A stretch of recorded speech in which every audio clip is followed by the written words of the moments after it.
Bonsoir. Embarras, gêne. Les autorités de Trois-Rivières sont extrêmement mal à l'aise au lendemain de la diffusion d'une vidéo montrant 4 policiers arrêtant de manière brutale un jeune suspect. Reportage Marie-Maude Montembeault.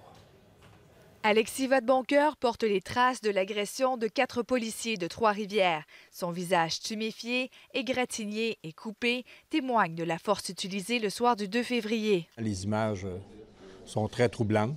Le grand patron des agents impliqués parle pour la première fois depuis que les 4 policiers ont été suspendus.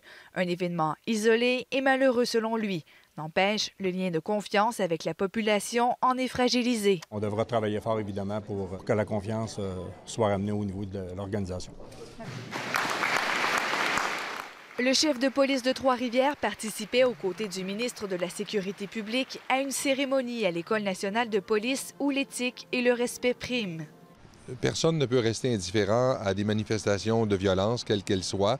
Tout ce qu'on sait de ce qui a précédé l'arrestation musclée, c'est qu'un voleur a braqué son pistolet à plomb en direction d'une technicienne de laboratoire. Moi, j'invite les gens à ne pas sauter aux conclusions trop rapidement. Écoutez, ils ont le droit à la présomption d'innocence. Il y en a des circonstances où ils sont bousculés ou ils sont injuriés ou autre, mais il reste que tu dois toujours garder ton contrôle. C'est pour ça qu'on te paye.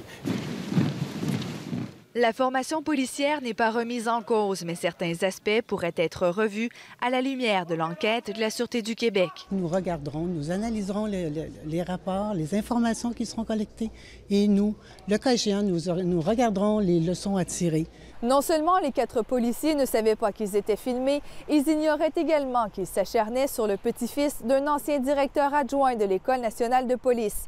Le grand-père de l'accusé était aussi membre de la Commission de police du Québec, organisme chargé d'enquêter sur la conduite des policiers. Maude Montembeault, Radio-Canada, Nicolet.